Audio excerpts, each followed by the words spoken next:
رمضان کا اصل میں جو پروگرام ہے، میں پہلے ذرا تمہیداً عرض کر دوں، یہ ہم صرف واقف ہیں روزہ دن کا اور رات کو 1 گھنٹے کی تراویح۔ یہ بہت بڑا مغالطہ ہے، بہت بڑا مغالطہ ہے، بہت بڑا مغالطہ ہے۔ روز اصل میں رمضان کا پروگرام کیا ہے؟ دن بھر کا روزہ اور رات کے اکثر حصے کو قرآن کے ساتھ لے کر جاگنا۔ لیکن حکمت خداوندی نے پہلے حصے کو تو فرض کیا ہے، دوسرے کو فرض نہیں کیا، اس کو ترغیب اور تشویق پر چھوڑ دیا ہے۔ لیکن اس کی جو اہمیت ہے میں چاہتا ہوں کہ پہلے اچھی طرح اس کو سمجھ لیں آپ۔ دیکھیے پہلی حدیث اس میں ہے ان سلمان الفارسی رضی اللہ تعالی عنہ قال خطبنا رسول اللہ صلی اللہ علیہ وسلم فی آخر یوم من شعبان۔ حضرت سلمان فارسی سے مروی ہے، انہوں نے فرمایا کہ خطبہ ارشاد فرمایا ہمیں اللہ کے رسول نے صلی اللہ علیہ وسلم شعبان کے آخری دن۔ فقال، آپ نے ارشاد فرمایا، یہ خطبہ طویل ہے، میں نے صرف شروع کے چند جملے یہاں نقل کیے ہیں۔ یا ایھا الناس قد اظلکم شہر عظیم، اے لوگوں تم پر ایک بہت عظمتوں والا مہینہ سایہ فگن ہو گیا ہے۔ دیکھیے سایہ فگن سے وہ انگریزی کا محاورہ آپ کے ذہن میں آنا چاہیے، coming events cast their shadows before.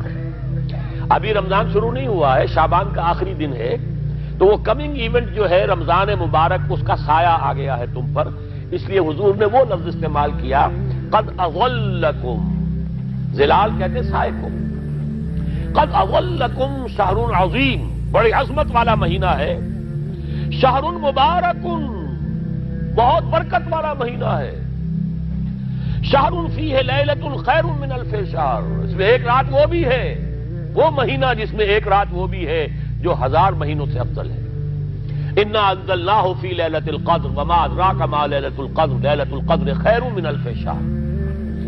اب جو اگلے 2 جملے ہیں وہ نوٹ کیجئے، جعل اللہ صیامہ فریضۃ وقیام لیلہ تطوعا، اللہ نے ٹھہرایا ہے، قرار دیا ہے اس کا روزہ رکھنا تو فرض کے درجے میں، اور اس کی رات کا قیام تطوع کے درجے میں، اپنی مرضی پر، اپنی خواہش پر، نفل کے طور پر یہ تم پر لکھ دیا گیا ہے، لکھا تو گیا ہے، جعلہ تو ہے۔ مجعول کا جو پہلا مفعول ہے وہ کیا ہے؟ جعلہ کا مجعول اول کیا ہے؟ دن کا روزہ، اور مجعول ثانی کیا ہے؟ قیام لیلہ، رات کو کھڑا رہنا۔ اب یہ رات کا کھڑا رہنا اس کی کتنی مقدار ہوگی؟ کہاں سے معلوم کریں گے؟ قرآن سے۔ جب یہ لفظ آیا ہے سورہ مزمل میں، یا ایھا المزمل قم اللیل الا قلیلا نصفہ او انقص منہ قلیلا او زد علیہ ورتل القرآن ترتیلا، یہ معنی ہے اے لحاظ کمبل میں لپٹ کر لیٹنے والے، کھڑے رہا کرو رات کو سوائے اس کے تھوڑے سے حصے کے، یعنی آدھی رات یا اس میں تھوڑا سا کم کر لو، جسے پھر کہا مفسرین نے 1/3 رات کم سے کم، اور زد علیہ یا آدھی پر بھی کچھ زیادہ کرو، یہ 2/3 رات ہو گیا۔ ورتل القرآن ترتیلا، اور قرآن کو اتارا کرو تھوڑا تھوڑا تھوڑا، یہ ترتیل، تفعیل، تنزیل، جیسے قرآن تھوڑا تھوڑا محمد پر نازل ہوا صلی اللہ علیہ وسلم، ایسے ہی تھوڑا تھوڑا تھوڑا قرآن اپنے اندر اتارو، ہیمر اٹ ڈاؤن، اپنے ذہنوں میں اتارو، اپنے قلب میں اتارو۔ اس کے لیے رات کو کھڑے رہو، اور قیام اللیل کم سے کم 1/3 شب کے اوپر اطلاق ہوگا، اس سے کم پر تو اطلاق ہے ہی نہیں۔ اگلی حدیث پڑھیے، اور یہ ہے جو عام طور پر ہر مسجد میں بھی آج کل خوب یہ گونج رہی ہوگی، حدیث بیان ہوتی ہے، اس لیے کہ بخاری اور مسلم دونوں میں موجود ہے، متفق علیہ روایت ہے، اس سے اونچا تو درجہ سند کے اعتبار سے تو حدیث کا کوئی اور درجہ اس سے اونچا ہے نہیں۔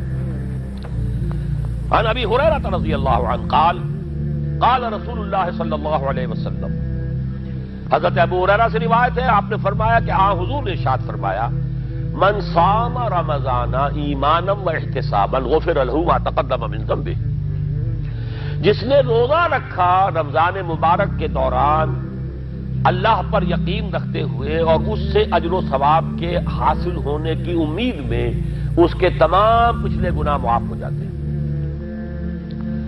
ومن قام رمضان ایمانا واحتسابا غفر له ما تقدم من ذنبه، اور جو کھڑا رہا رمضان کے دوران، کھڑا رہا ہے، جیسے ساما، میں نے شروع میں آپ سے عرض کر دیا تھا، یہ مصدر ساما یصوم صومن، قام یقوم قیاما، ومن قام رمضان، جو کھڑا رہا رمضان کے دوران، پورے رمضان کے دوران کھڑا رہا، ایمان و احتسابا کی شرط پھر وہی ہے، غفر له ما تقدم من ذنبه، وہی اجر اس کا بھی ہے، ومن قام لیلۃ القدر ایمانا واحتسابا غفر له ما تقدم من ذنبه، اور جو خاص طور پر لیلۃ القدر میں کھڑا رہا ایمان اور احتساب کے ساتھ، اس کے بھی پچھلے گناہ معاف ہو گئے۔ اب یہ قامہ اور ساما جیسے آ رہا ہے ایک دوسرے کے ساتھ پیرلل ہو کر، اس کو نوٹ کر لیں، من ساما رمضان من قام رمضان، کیا یہ 1 گھنٹے کی تراویح جو ہے اس پر پوری اترتی ہے کہ نسبت خاک رہا عالم پاک، کوئی اس میں ریشو پروپورشن جڑتی نہیں؟ اگلی حدیث بھی پڑھ لیجئے، یہ وہی آگے عبداللہ ابن عمرو بن العاص رضی اللہ تعالی عنہما، جن کے بارے میں میں نے عرض کیا تھا، بہت ہی زاہد منش، بڑے عابد، ہر روز روزہ اور پوری رات نماز پڑھتے تھے، وہ راوی ہیں اس کے۔ عن عبداللہ ابن عمرو رضی اللہ عنہما ان رسول اللہ صلی اللہ علیہ وسلم قال الصیام والقرآن یشفعان للعبد، روزہ اور قرآن دونوں بندے کے حق میں شفاعت کریں گے۔ یقول الصیام، روزہ یہ کہے گا اے رب، اے پروردگار، انی منعتہ الطعام والشہوات بالنہار، میں نے تیرے اس بندے کو روکے رکھا کھانے پینے سے اور شہوت سے دن کے وقت، فشفینی فی، میری وجہ سے روکا رہا، یہ کھانے کو اچھے سے اچھے جو ہے وہ موجود تھے کھانے، اور پینے کے لیے اعلیٰ سے اعلیٰ مشروب تھے، یہ رکا رہا میری وجہ سے کہ روزہ رکھا ہوا تھا، اور جیسا میں نے کہا منکوحہ بیوی موجود تھی لیکن رکا رہا، تھامے رکھا اس نے اپنے آپ کو میری وجہ سے، تو میری شفاعت اس کے حق میں قبول فرما۔ وَيَقُولُ الْقُرْآنُ، اور قرآن یہ کہے گا مَنَعْتُهُ النَّوْمَ بِاللَّيْلِ، میں نے اسے روکا رکھا رات کو سونے سے، فَشَفِّعْنِي فِيهِ، تو پروردگار میری شفاعت اس کے حق میں قبول فرما، فَيُشَفَّعَانِ، تو ان دونوں کی شفاعت قبول کی جائے گی۔ سوال یہ ہے کہ کیا روزہ 1 گھنٹے کا یا 2 گھنٹے کا ہے؟ تو یہ قیام جو ہے یہ 1 گھنٹے کا کیسے ہو گیا؟ تو میں نے پہلے کوسچن مارک آپ کے ذہن میں کھڑا کر دیا، اب جواب سنیے اس کا۔ جواب یہ ہے کہ اس کو اللہ تعالیٰ کی حکمت یہ تھی کہ اسے فرض نہ کیا جائے، اس کو معلوم ہے، عالمان سیکون منکم مرضی وآخرون یضربون فی الارض یبتغون من فضل اللہ وآخرون، اللہ کے علم میں ہے میرے کچھ بندے ہوں گے بیچارے غریب مزدور، دن پر مشقت کریں گے، محنت کریں گے، وہ روزہ ہی رکھ لیں، بہت بڑی بات ہے، بہت بڑی بات ہے۔ رات بھر کا قیام کیسے کریں گے؟ 2/3 رات کیسے کھڑے رہیں گے؟ آدھی شب کیسے ممکن ہے؟ لہذا فرض نہیں کیا، حضور نے بھی فرض نہیں کیا، نہ اس کو آپ نے لازم کیا، نہ اس کے لیے وہ زوردار جو لوگوں سے کہا کہ ضرور پڑھو، چھوڑ دیا پڑھو، اور سب لوگ پڑھتے تھے اپنے طور پر۔ اب یہ کہ کوئی آدھی رات کھڑا ہے، کوئی 1/3 رات ہے، کوئی پوری رات ہے، تھے اللہ کے بندے، لیکن 3 دن حضور نے یہ باجماعت نماز پڑھا دی، لیکن پڑھائی ہے وہ تہجد کے وقت، یعنی لوگ رات کے وقت جو بھی ہے کھڑے ہیں، جاگ رہے ہیں، قرآن پڑھ رہے ہیں، لیکن یہ کہ خاص تہجد کے وقت آپ اپنے حجرے سے برآمد ہوئے تو لوگ جمع ہو گئے، آپ کے گرد جمع ہو گئے، آپ نے 3 دن یہ 8 رکعتیں جو تہجد کی حضور کی ہوتی تھی، وہ آپ نے 8 رکعتیں پڑھائیں باجماعت، لیکن وہ وقت تہجد کا تھا، یہ نوٹ کر لیجیے۔ 4تھے دن بھی صحابہ منتظر رہے کہ اب حضور برآمد ہوں گے، تشریف لائیں گے، نہیں آ رہے حضور، تو کچھ کھنگار بھی رہے ہیں، کہیں پتہ نہیں حضور کہیں اونگ نہ آ گئی ہو تو ہماری آوازوں سے جاگ جائیں، پھر بھی نہیں آئے حضور۔ اگلے روز آپ نے فرمایا کہ میں جان بوجھ کر نہیں آیا، میں اگر یہ متواتر تمہیں پڑھاؤں گا تو یہ تم پر فرض ہو جائے گی۔ یہ ہے وہ رافت اور رحمت، بالمومنین رؤوف الرحیم، جو اللہ تعالیٰ کی شان ہے رحمان الرحیم ہونے کی، بالمومنین رؤوف الرحیم، یہ محمد الرسول اللہ کی ہے، تم پر یہ سختی جو ہے یہ تمہارے لیے قابل برداشت نہیں ہوگی، لہذا میں نے یہ 3 دن صرف پڑھائی ہے، اگر مسلسل پڑھاتا تو فرض ہو جاتی۔ یہاں تک تو ہے حکمت نبوی کا معاملہ، اب آیا حکمت صحابی یا حکمت خلیفہ راشد۔ یہی معاملہ رہا حضور کی حیات طیبہ کے دوران، یہی حضرت ابوبکر رضی اللہ تعالیٰ عنہ کی خلافت کے دوران، یہی حضرت عمر کا بھی ابتدائی دور، لیکن دور خلافت عمر فاروق کے دوران یہ واقعہ آیا کہ حضرت عمر داخل ہوئے مسجد میں، دیکھا رات کے وقت، ابھی کوئی باجماعت تراویح کا کوئی انتظام نہیں تھا، آپ نے دیکھا کچھ لوگ مسجد کے اس کونے میں کھڑے ہیں، ایک حافظ ہے، ساتھے تو حافظ نہیں ہوتے تھے نا، تو کوئی حافظ ادھر، انہوں نے 5 6 7 8 آدمیوں نے کسی حافظ سے گزارش کی، وہ انہیں قرآن سنا رہا ہے، وہ کھڑے سن رہے ہیں، کوئی دوسرے کونے میں ایک جمگھٹا ہے، کوئی تیسری طرف ہے، کہیں ہے، تولیوں کے اندر لوگ جو ہے وہ قیام اللیل کا حق ادا کر رہے ہیں۔ آپ نے فرمایا کیا ہی بہتر ہو کہ یہ سب جمع ہو جائیں ایک امام کے پیچھے، اور پھر یہ کہ اسے عشاء کے ساتھ متصل رکھ دیں، تاکہ جس کو کہتے ہیں عربی میں ما لا یترک کلہ لا یترک کلہ، اگر کوئی شے کل کی کل حاصل نہیں ہو سکتی تو کوئی شخص بھی مسلمان بالکل محروم نہ رہ جائے، کم سے کم یہ 20 رکعت تراویح تو پڑھے اور قرآن سن لے، تاکہ کسی نہ کسی درجے میں تو اس کا بھی حصہ ہو جائے اس کی برکات میں سے۔ یہ ہے حکمت حضرت عمر فاروق کے فیصلے کی۔ اور چونکہ حضور نے فرمایا علیکم بسنتی و سنت الخلفاء الراشدین المہدیین، تم پر لازم ہے کہ میری سنت کو اور میرے خلفاء راشدین کی سنت کو مضبوطی سے پکڑو۔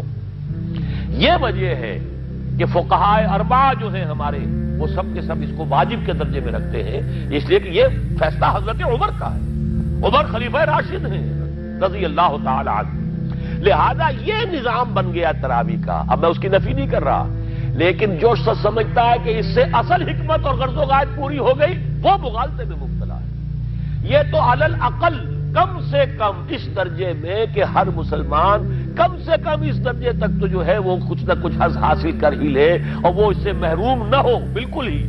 ما لا یدرک کلہ لا یترک کلہ، اس درجے میں حضرت عمر کا فیصلہ ہے، اور اسی کی وجہ سے ہمارے خلفاء، ہمارے جو ائمہ اربعہ انہوں نے قبول کیا ہے، اور یہی اس مسئلے کا حل ہو جائے گا۔ جو اہل حدیث حضرات اس کے اوپر جو ہے چیلنج بھی شائع کرتے ہیں، کوئی ثابت کر دے حضور سے 20 رکعتیں تو ہم اتنے لاکھ، ہم بھی کہتے ہیں کہ حضور سے ثابت نہیں ہے، کون کہتا؟ دعویٰ ہی نہیں، یہ تو حضرت عمر کا فیصلہ ہے، حضرت عمر کا فیصلہ، خلیفہ راشد کا فیصلہ، اس کو امت نے قبول کیا ہے، لہذا وہ نظام ہے، رہے گا۔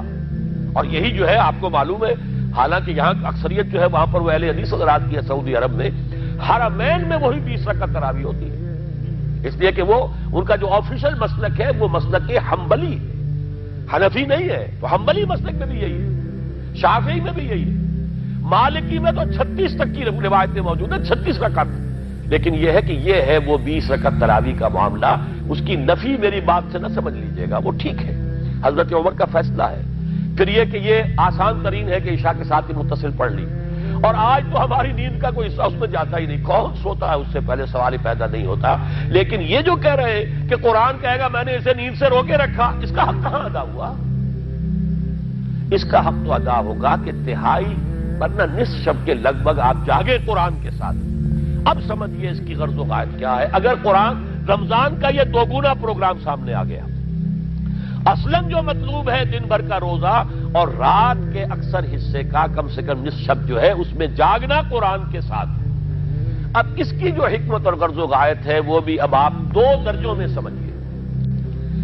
رمضان کا اب 2 اچھا پروگرام، دن میں روزہ رکھو، اس روح کو مزمحل کرو، اس روح کو مزمحل کرو گے، اس نے جسم کو مزمحل کرو گے، حیوانی وجود کو، تو ہی اس روح کو کچھ ریلیف ملے گا۔ بھاری بوجھ کسی کے قدموں میں پڑا ہوا ہے، وہ کیسے اوپر اٹھے گا؟ ذرا اس کے نیچے جو وزن ہے، لنگر بھاری ہے، جہاز کا کیسے چلے گا؟ لنگر تو اٹھاؤ۔ تو اس طریقے سے وہ ذرا بوجھ سے اس کو تھوڑا سا ریلیف دو، رات کو کھڑے ہو جاؤ، اب اپنی روح پر نازل کرو اللہ کے کلام کو۔ تیرے ضمیر پہ جب تک نہ ہو نزول کتاب، گرہ کشا ہے نہ راضی نہ صاحب کشاف۔ اب یہ پھوار پڑ رہی ہے تمہارے اوپر، تمہارے اندر اس کو جذب ہونا چاہیے۔ اس سے کیا ہوگا؟ روح کو تقویت حاصل ہوگی۔ اس کو مثال سے پہلے سمجھا دوں، کوئی شخص پیاس سے مر رہا تھا، اس درجہ پیاسا تھا کہ اس کے اوپر بے ہوشی بھی طاری ہو گئی ہے۔ کوئی شخص آیا، اس نے پہلے اس کو پانی کے چھینٹے دیے، کچھ ہوش میں آیا، اب اسے پانی کا کوئی کٹورا لگا دیا اس کے منہ سے، پانی کے ایک گھونٹ کی جو لذت اسے اس وقت محسوس ہوگی، کیا کبھی زندگی میں کسی کو محسوس ہو سکتی؟ یہ پانی کتنی بڑی قیمت ہے، قیمتی شے ہے، یہ تو اسی سے پوچھئے جسے شخص پیاس لگی تھی اور پیاس کی وجہ سے بے ہوش ہو گیا۔ اسے پانی کا ایک گھونٹ، جیسے کہ آپ تصور کر سکتے ہیں پیاس سے کوئی مر رہا ہو بادشاہ، وہ اپنی پوری سلطنت دے دے گا، مجھے ایک کٹورا پانی دے دو، بابا لو سلطنت دے، جان سے جا رہا ہوں میں تو۔ اس وقت پانی کی قدر و قیمت معلوم ہوگی۔ آپ کی روح بے ہوش، آپ نے روزہ رکھ کر اسے کوئی تھوڑا سا ریلیف دیا، چھینٹے ڈالے، اب رات کو آپ نے یہ آب حیات ماء مبارکہ، دیکھیے مبارک کا لفظ دو ہی چیزوں کے ساتھ قرآن میں ہے، ماء مبارکہ، بارش جو آسمان سے اترتی ہے یہ پانی مبارک ہے، برکت کہتے ہیں اسے ہیں جو کسی شے کی مخفی جو قوتیں ہیں انہیں اجاگر کر کے باہر لے آئے، یہ برکت ہے۔ زمین کے اندر روئیدگی ہے، بارش برسی، اندر سے نکل آیا۔ اسی طرح کتاب مبارک، یہ کتاب مبارک ہے، یہ کتاب مبارک ہے، یہ تمہارے اندر سے تمہاری سوئی ہوئی روح کو بیدار کر کے پھر اسے غذا دیتی ہے۔ اب جب وہ قرآن کو پڑھے گا یا اس کو قرآن اس کے اندر جائے گا، اسے معلوم ہوگا اس سے بڑی کوئی نعمت نہیں۔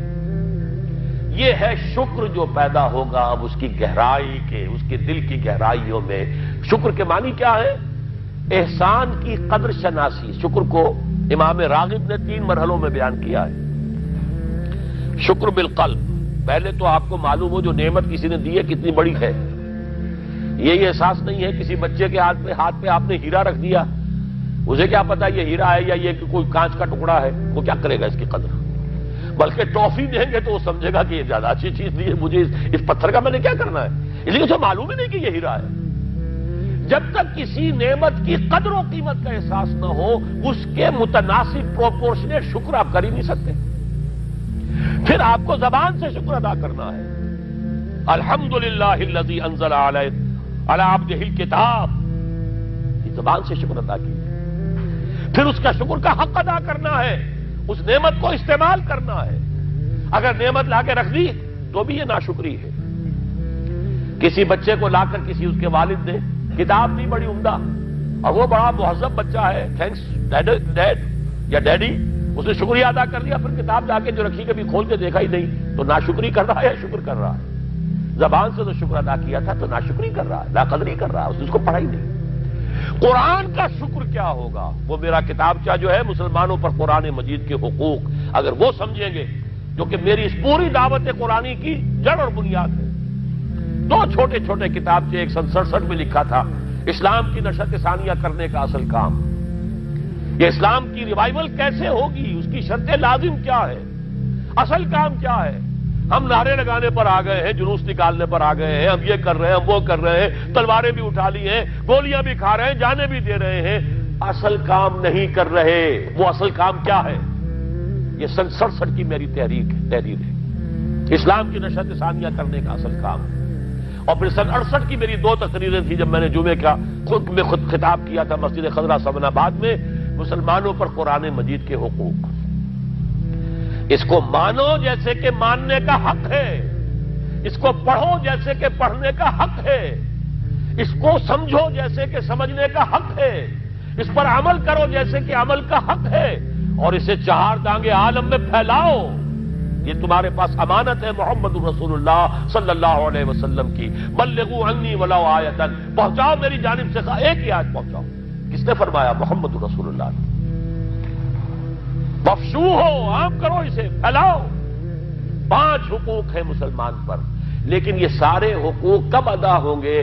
جب قرآن کی نعمت کی قدر ہو جائے گی، معلوم ہو کہ یہ کوہ نور ہیرا ہے، یہ کوئی کانچ کا ٹکڑا نہیں ہے، کوہ نور ہیرا ہے، تب معلوم ہوگا اس کی کتنی حفاظت آپ کریں گے، جس نے دیا ہے اس کا کتنا شکر ادا کریں گے، پھر یہ کہ اسے کیسے سنبھال کر رکھیں گے۔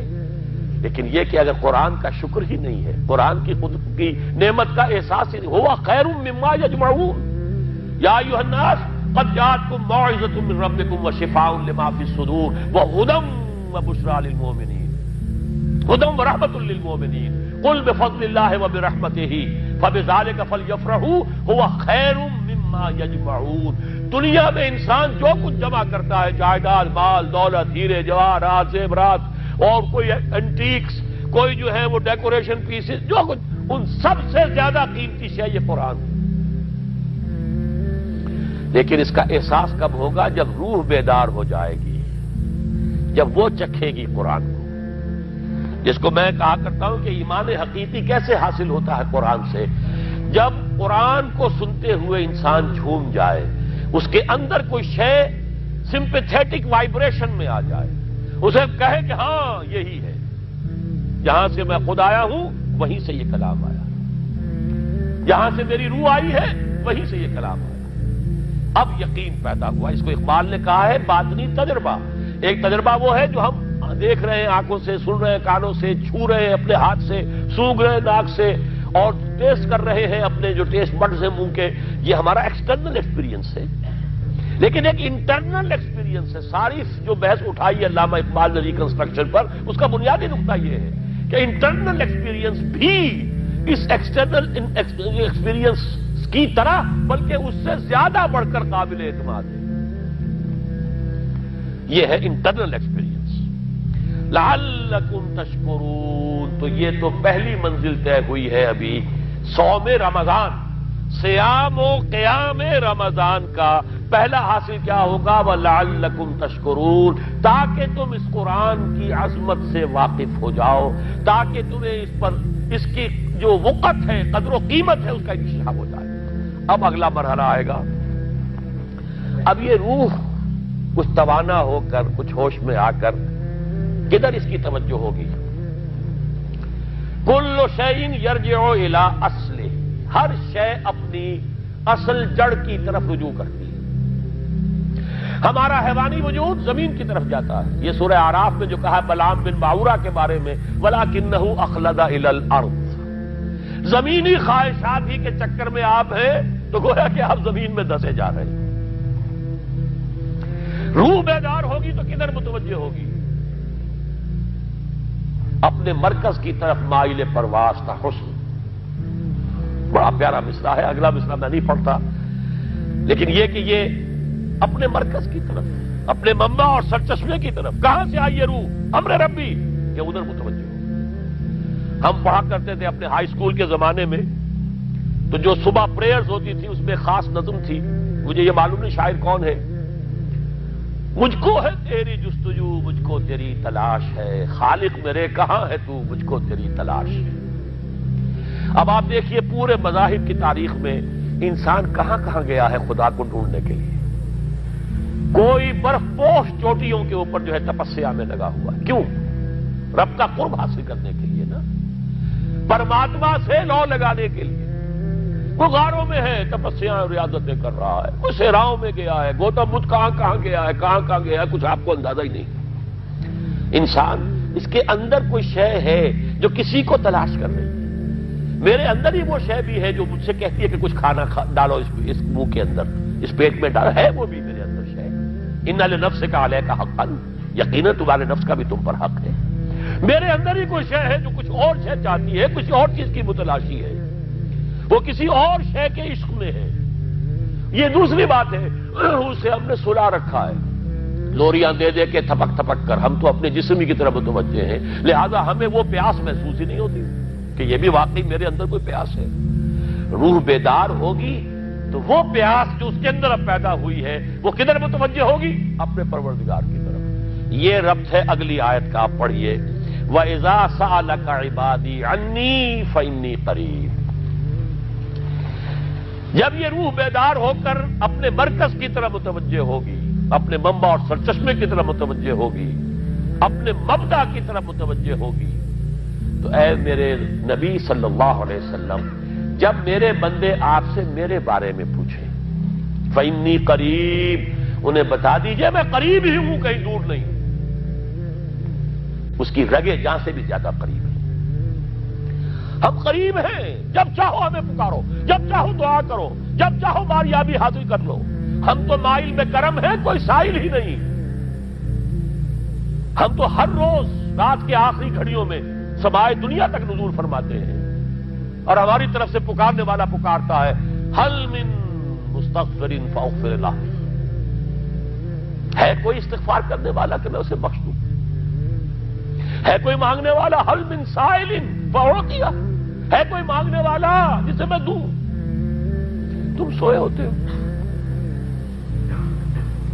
ہم تو غافل نہیں، تم غافل ہو۔ متوجہ تو ہو، آؤ تو صحیح ہماری طرف۔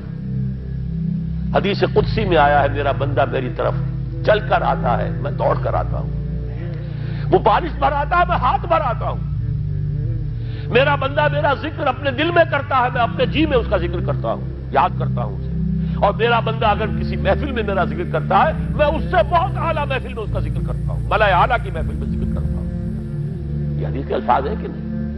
تو تم غافل ہو بھائی ہم سے، ہم تو غافل نہیں۔ اغیب و ذو اللطائف لا یغیب وارجوہ رجال لا یخیب، میں غائب ہو جاتا ہوں، وہ تو غائب ہونے والی ہستی ہی نہیں ہے، ہر آن موجود، هو معکم اینما کنتم۔ وَإِذَا سَأَلَكَ عِبَادِي عَنِّي فَإِنِّي قَرِيبٌ أُجِيبُ دَعْوَةَ الدَّاعِ إِذَا دَعَانِ فَلْيَسْتَجِيبُوا لِي۔ لیکن اب آئی بات اصل،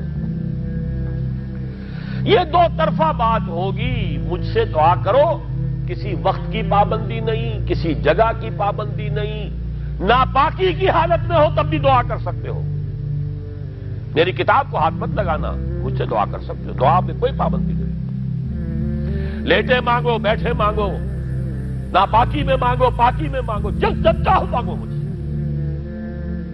دعا میں کوئی خطرت نہیں۔ اور جہاں پکارو گے there and then I will listen to you and I will grant your prayers۔ اجیبو جو ہے، اجیبو دونوں معنی، جواب دینا اور قبول کرنا، اجابت استجابت دونوں کا ایک ہی مفہوم ہے، جواب دینا اور قبول کرنا۔ اجیب دعوت الداعی اذا دعان، میں تو ہر پکارنے والے کی پکار کو سنتا ہوں، قبول کرتا ہوں جب بھی وہ مجھے پکارتا ہے، لیکن فلیستجیبوا لی، میرا بھی تو کہنا مانو، چاہیے کہ یہ بھی میرا کہنا مانے، مجھ سے محبت کریں، مجھ سے لو لگائیں، میرے دین کے لیے اپنے آپ کو وقف کریں۔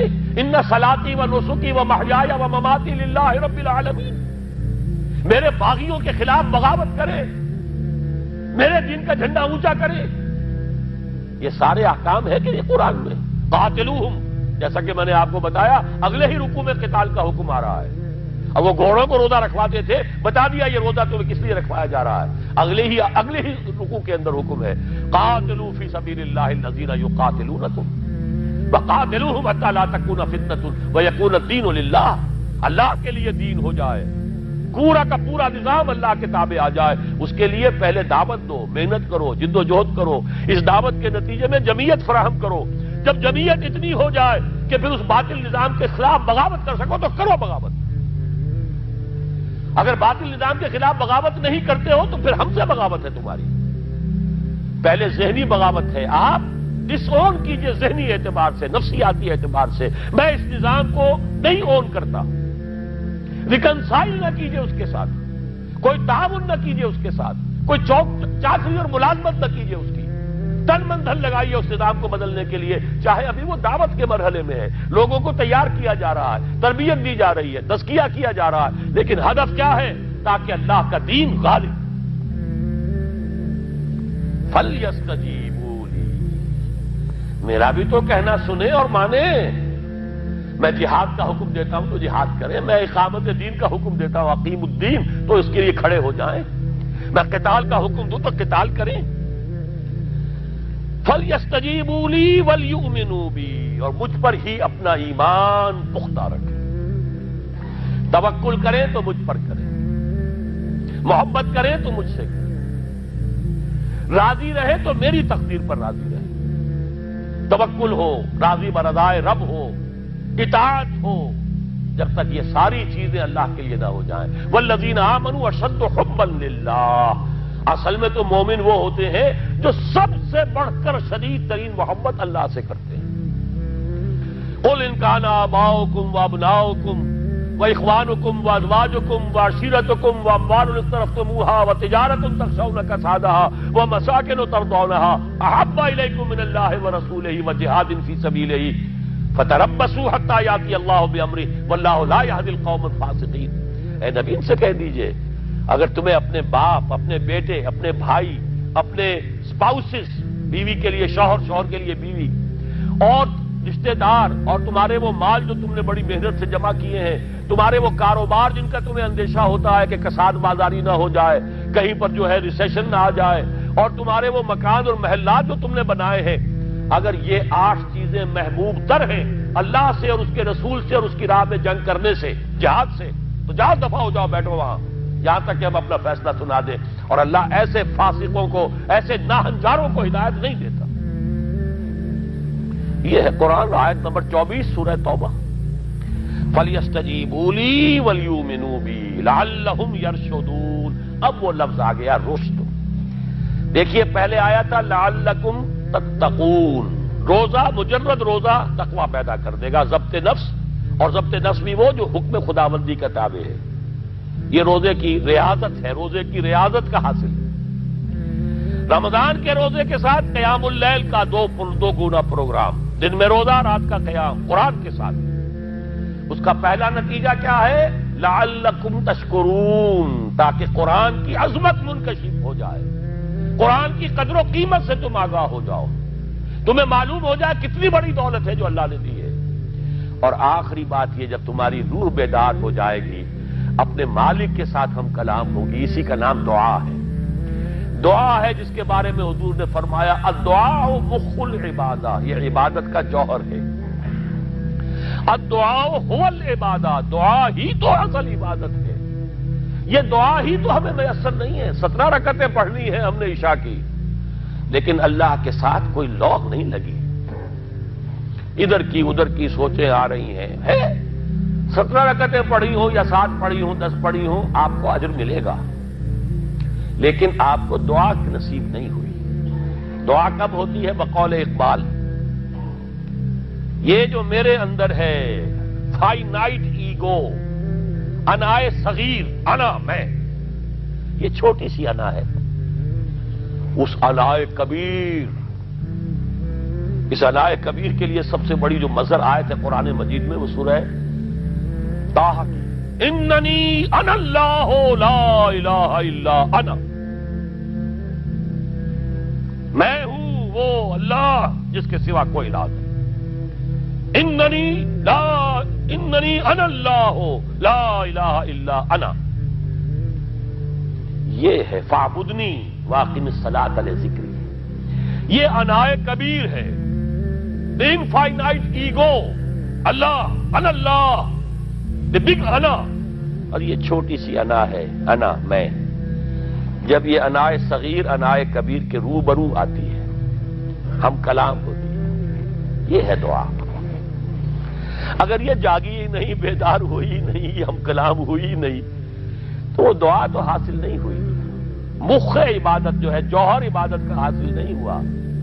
ہاں ایک شکل ہے عبادت کی، مراسم عبودیت ہے، یہ اشکال ہے، رہ گئی رسم ادا روح بلالی نہ رہی، فلسفہ رہ گیا تلقین غزالی نہ رہی، ایک شکل ہے، تم نے کر لی، اجر ملے گا، آخر وقت نکالا ہے، آپ اللہ کے سامنے کھڑے ہوئے، اجر سے محنت کا جو اجرت وہ دے گا، لازماً اس پر بھی دے گا، لیکن حقیقت صلاۃ کوئی اور شے ہے۔ اسی لیے کہا محمد الرسول اللہ صلی اللہ علیہ وسلم الصلاۃ معراج المومنین، اہل ایمان کے لیے یہ معراج کے درجے کی شے ہے۔ معراج میں مکالمہ ہوا تھا نا، التحیات للہ والصلوات والطیبات، یہ حضور نے فرمایا السلام علیکہ ایھا النبی ورحمۃ اللہ وبرکاتہ، کس نے کہا؟ اللہ نے فرمایا السلام علینا وعلی عباد اللہ الصالحین، حضور نے فرمایا اس سلامتی میں تمام اللہ کے نیک بندوں کو شامل کر رہا ہوں، سلامتی مجھ پر بھی ہو اور تمام اللہ کے نیک۔ یہ مکالمہ ہے، مخاطبہ ہے۔ جب تک یہ مکالمے اور مخاطبے کی شکل نہیں، اگر وہ انائے صغیر جاگی ہی نہیں، سوئی ہوئی ہے، بے ہوش ہے، پڑی ہوئی ہے، سسک رہی ہے یا مر چکی ہے، روح مر بھی جاتی ہے، جسم زندہ ہے، روح مر چکی ہے، جسم جان کے ساتھ زندہ ہے، حیوان انسان زندہ ہے، انسان مر چکا ہے۔ اس لیے قرآن کہتا ہے نبی یہ مردہ ہے، اموات غیر احیاء، یہ نہیں سنتے ہیں، یہ آپ کو سمجھتے ہیں آپ کے یہ بڑے غور سے سن رہے ہیں، نہیں سن رہے یہ تو مردہ ہے، روحانی طور پر مردہ ہے، ان کی روح مر چکی ہے، یہ تو حیوان رہ گیا زندہ، صرف یہ چلتے پھرتے مقبرے ہیں، یہ چلتے پھرتے تعزیے ہیں، اس کے سوا کچھ نہیں۔ یہ ابو جہل کون ہے اور ابو لہب کون ہے؟ یہ حیوان ابو جہل ہے اور حیوان ابو لہب ہے، ظاہر بات ہے کہ آنکھ تو کتے کی بھی ہے اور بلی کی بھی ہے، اور کان کتے کے بھی ہے، بلی کے بھی ہے۔ کتا بھی دیکھ کر گاڑی آ رہی ہے تو اپنے آپ کو بچاتا ہے، تم نے بچا لیا تو کون سا بڑا کمال کیا۔ وہ اندر کا انسان مر چکا ہے، یہ انسان اندر کا روحانی وجود یا مر چکا ہے یا سسک رہا ہے یا دبا ہوا ہے، بے ہوش ہے۔ یہ بیدار ہو اور ہم کلام ہو۔ افلاک سے آتا ہے نالوں کا جواب آخر، کرتے ہیں خطاب آخر، اٹھتے ہیں حجاب آخر، آتا ہے اللہ جواب دیتا ہے۔ اجیب دعوت الداعی اذا دعان، روحانی کان کھلے ہو تو تم جواب سنو گے، ان کانوں سے نہیں۔ وہی جب محمد پر آئی تھی ان کانوں سے نہیں آئی تھی، وہ دل پر اتری تھی براہ راست۔ فَإِنَّهُ نَزَّلَهُ عَلَىٰ قَلْبِكَ، ان کانوں کا ان آنکھوں کا سوال نہیں ہے، وہ دل پر براہ روح ہے محمدی پر۔ یہ روح، اسی لیے وہی کو بھی روح کہا گیا ہے، لانے والا بھی روح، اور روح الامین جس پر لایا گیا وہ بھی روح محمدی، جس کا مسکن ہے قلب محمدی، اور جو لائی گئی وہ بھی روح ہے۔ وَكَذَلِكَ أَوْحَيْنَا إِلَيْكَ رُوحًا مِّنْ أَمْرِنَا، یہ قرآن ہم نے نازل کیا، ایک روح ہے اے محمد جو آپ پر نازل کیا۔